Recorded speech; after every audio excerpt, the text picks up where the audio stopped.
نحمده ونصلي ونسلم على رسوله الكريم اما بعد فاعوذ بالله من الشيطان الرجيم بسم الله الرحمن الرحيم قل ان صلاتي ونسكي ومحياي ومماتي لله رب العالمين صدق الله العظيم وصدق رسوله النبي الكريم ونحن على ذلك لمن الشاهدين والشاكرين والحمد لله رب العالمين۔ ذو الحج کے مہینے میں دو عبادات بڑی اہم ہیں جو اسی مہینے میں ادا ہو سکتی ہیں، اس کے علاوہ کسی اور مہینے میں ادا کریں وہ عبادات ادا نہیں ہو سکتی۔ نمبر 1 حج کی عبادت ہے۔ حج اسی مہینے میں ادا ہو سکتا ہے۔ اگر کوئی شخص حج پہلے ادا کرے تو بھی حج ادا نہیں ہوگا، یا بعد میں مہینہ گزر جانے کے بعد کرے تب بھی اس کا حج ادا نہیں ہوگا۔ اسی طرح قربانی اسی مہینے میں ادا ہو سکتی ہے۔ اگر کسی اور مہینے میں قربانی کرے، جانور ذبح کر کے اللہ کے راستے میں گوشت تقسیم بھی کر دے تو اس کو صدقے کا ثواب تو مل سکتا ہے، لیکن اس کو قربانی نہیں کہیں گے۔ تو قربانی اور حج ایسی عبادت ہے کہ جو اسی مہینے میں ادا ہو سکتی ہیں، اس کے علاوہ کسی اور مہینے میں ادا نہیں ہو سکتی۔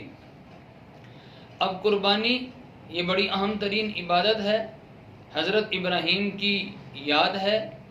یہ قربانی اسلام کا شعار ہے۔ اللہ رب العزت نے قرآن پاک میں ارشاد فرمایا فَصَلِّ لِرَبِّكَ وَانْحَرْ، اپنے رب کے لیے نماز پڑھیے اور اپنے رب کے لیے قربانی کیجیے۔ اب قربانی کرنے کا حکم قرآن پاک میں ہے اور نبی پاک صلی اللہ علیہ وسلم کے عمل سے بھی ثابت ہے۔ نبی پاک صلی اللہ علیہ وسلم نے مدینہ میں جب تک رہے ہر سال قربانی کی ہے، اور صرف اپنی طرف سے نہیں، اپنی طرف سے بھی کرتے تھے اور امت کی طرف سے بھی نبی پاک صلی اللہ علیہ وسلم نے قربانی کی ہے۔ تو قربانی اہم ترین عبادت ہے۔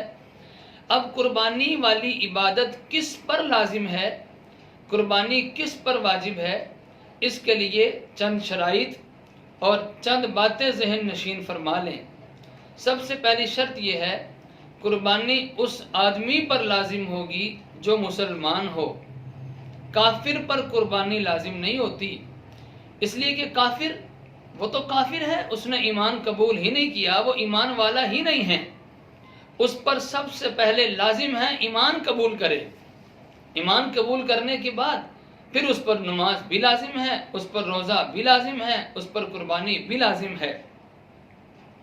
تو اس لیے سب سے پہلی شرط یہ ہے وہ مسلمان ہو، کافر پر قربانی نہیں ہوگی۔ کافر اگر قربانی کرے بھی تو اس کو ثواب نہیں ملے گا۔ کافر کوئی بھی اگر نیک کام کریں تو اس کو ثواب بالکل نہیں ملے گا، آخرت میں کوئی اجر و ثواب، کوئی بدلہ نہیں ہوگا۔ اس لیے کہ کافر پر سب سے پہلی شرط یہ ہے کہ وہ ایمان قبول کرے۔ تو قربانی کے لیے پہلی شرط کہ وہ مسلمان ہو، کافر پر قربانی لازم نہیں ہے۔ اور دوسری شرط یہ ہے کہ وہ آزاد ہو۔ آزاد کا مطلب یہ ہے وہ غلام نہ ہو۔ غلام تو خود کسی کی ملکیت ہوتا ہے، غلام کسی چیز کا مالک نہیں ہوتا، اس کا تو خود کوئی مالک ہے۔ تو اس لیے قربانی کی دوسری شرط یہ ہے وہ آزاد ہو، غلام پر قربانی لازم نہیں ہے۔ اور قربانی کی تیسری شرط یہ ہے کہ وہ مقیم ہو۔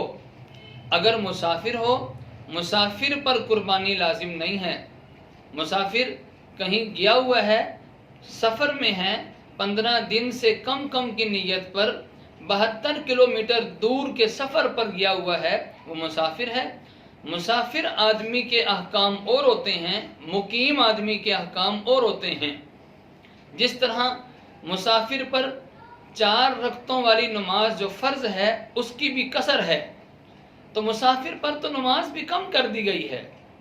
اسی طرح مسافر پر قربانی واجب نہیں ہے، مقیم ہے، گھر میں ہے، اس پر قربانی لازم ہے۔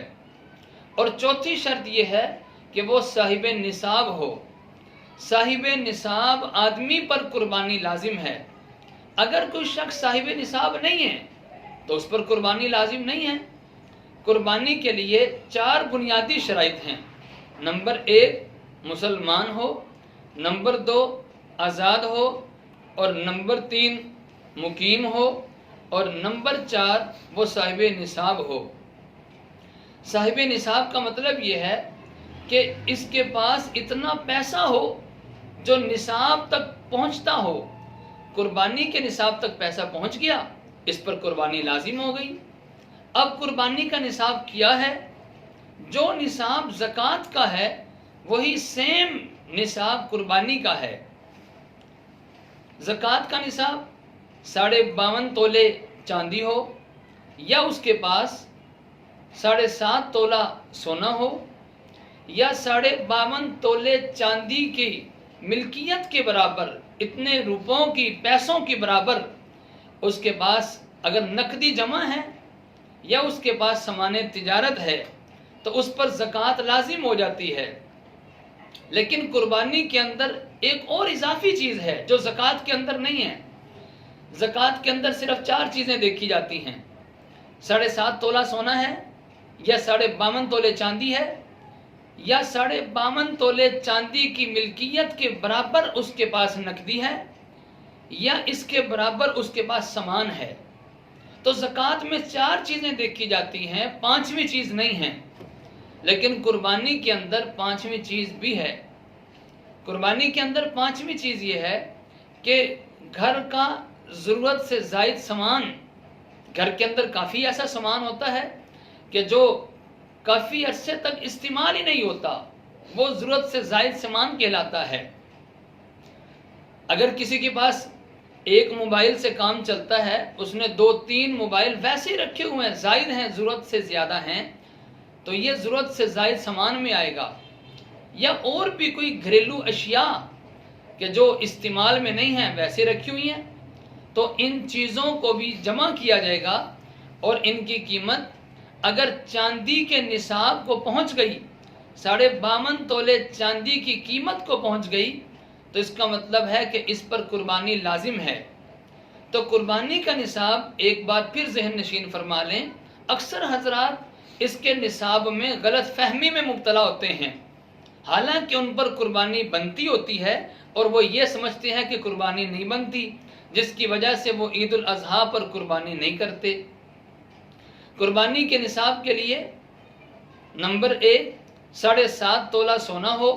اگر اس کے پاس 7.5 تولہ سونا نہیں ہے تو اس کے پاس 52.5 تولے چاندی ہو، یا اس کے پاس 52.5 تولے چاندی بھی نہیں ہے تو پھر اس کے پاس 52.5 تولے چاندی کی قیمت کے برابر، جو کہ آج کل کے حساب سے تقریباً آپ 50,000 روپے لگا لیں، اگر اس کے پاس 50,000 روپے نقدی گھر میں جمع موجود ہیں، یا اس کے پاس 50,000 روپے کا سامان تجارت اس کی دکان پر موجود ہے، یا اس کے پاس گھر کا کچھ زائد سامان جو ضرورت سے زائد سامان ہے وہ 50,000 روپے کی مالیت تک کا موجود ہے، تو اس کا مطلب اس پر قربانی لازم ہو چکی ہے۔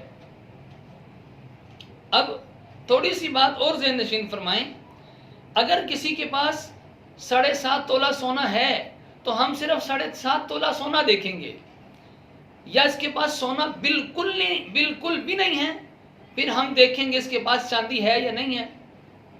اگر اس کے پاس چاندی بھی بالکل نہیں ہے، ہم اس کے پاس دیکھیں گے نقدی موجود ہے یا نہیں ہے۔ اگر نقدی بھی موجود نہیں ہے پھر دیکھیں گے سامان تجارت موجود ہے یا نہیں ہے۔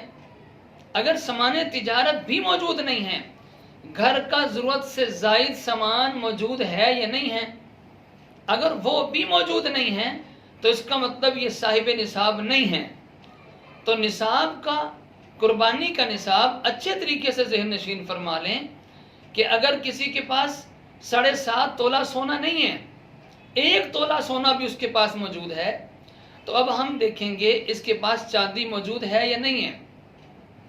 یہ جو کہا جاتا ہے کہ 7.5 تولہ سونا ہو تو زکوٰۃ بنتی ہے، 7.5 تولہ سونا ہو تو قربانی بنتی ہے، اس کا مطلب یہ ہے کہ اس کے پاس صرف اگر سونا ہے، اگر تھوڑا سا سونا ہے، تھوڑی سی چاندی ہے، یا تھوڑے سے پیسے جمع موجود ہیں، یا تھوڑا سا سامان تجارت موجود ہے، یا تھوڑا سا گھر کا ضرورت سے زائد سامان موجود ہے، تھوڑی تمام اشیاء اس کے پاس ہیں، یا 2-3 اشیاء تھوڑی اس کے پاس موجود ہیں، ہم ساری چیزوں کو جمع کریں گے.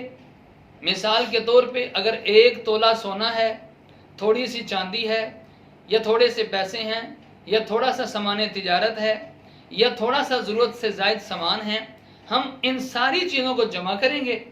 جمع کرنے کے بعد دیکھیں گے کہ ان کی قیمت 50,000 کے قریب پہنچتی ہے کہ نہیں پہنچتی. اگر ان کی قیمت 50,000 روپے تک پہنچ جائے تو اس کا مطلب یہ ہے کہ اس پر قربانی لازم ہو چکی ہے.